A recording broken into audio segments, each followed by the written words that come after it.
L'Éternel dit, sors et tiens-toi dans la montagne devant l'Éternel. Et voici l'Éternel passa. Et devant l'Éternel, il y eut un vent fort et violent qui déchirait les montagnes et brisait les rochers. L'Éternel n'était pas dans le vent. Et après le vent, ce fut un tremblement de terre. L'Éternel n'était pas dans le tremblement de terre. Et après le tremblement de terre, un feu. L'Éternel n'était pas dans le feu. Et après le feu, un murmure doux et léger. 1 Roi 19, 11, 12. Élie était le prophète de Dieu. Il a prié, le feu est tombé du ciel et a brûlé l'holocauste sur l'autel. Mais ce même prophète s'est découragé et nous le trouvons abattu au chapitre 19 parce qu'il n'avait pas compris les voies de Dieu. Ces voies ne sont pas les nôtres. L'Écriture le déclare dans Ésaïe 55:8. Nous aussi nous sommes abattus lorsque nous ne parvenons pas à comprendre les voies de Dieu.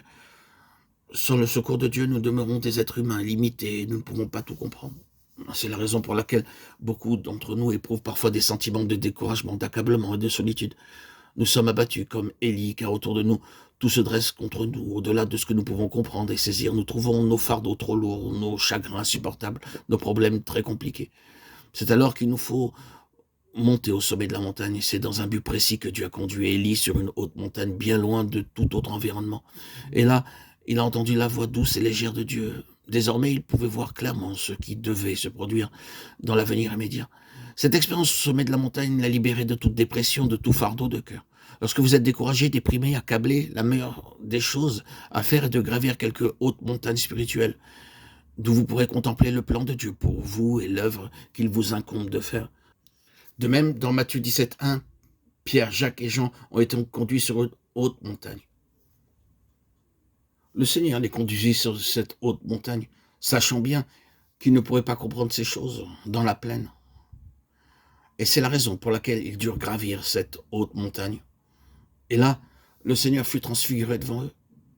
Ils virent Moïse et Élie, qui déclarèrent aussi que Jésus devait souffrir, Luc 9:31. C'est sur la haute montagne que notre grand salut nous est pleinement révélé. Aussi le prophète Ésaïe dit au chapitre 58, verset 14, « Je te ferai monter sur les hauteurs du pays. » Il vous faudra monter sur le sommet de la montagne pour découvrir la signification de cette déclaration. Ce n'est pas d'un petit endroit de la plaine que l'on peut contempler la gloire de l'Himalaya. Et si quelqu'un voulait la découvrir, il lui faudrait aller de pic en pic. Mais cela pourrait bien exiger une expédition de plusieurs siècles. Comment pourrions-nous donc atteindre les pics spirituels par nos propres forces ou nos propres moyens? C'est la raison pour laquelle Dieu nous a donné sa parole. C'est par le secours du Saint-Esprit que nous sommes élevés au-dessus des plaines terrestres jusqu'aux lieux spirituels, les très hauts lieux spirituels. Il nous faut consacrer davantage de temps à l'adoration, au recueillement et à la prière pour être élevés au-dessus de la terre, de ses contingences et de l'environnement, où notre pensée est occupée des choses d'en bas. Ce que nous entendons autour de nous nous distrait, nous trouvons dans l'incapacité de comprendre ou de nous concentrer, parce que nos pensées vagabondent. Le chant et l'adoration contribuent à nous élever spirituellement sur de hautes montagnes. Le prophète Ésaïe nous révèle les détails de la naissance, de la mort et de la résurrection du Seigneur Jésus-Christ. Le livre d'Ésaïe est une description du salut, vu sous différents angles. Nous avons besoin d'aller de pic en pic en lisant la parole de Dieu.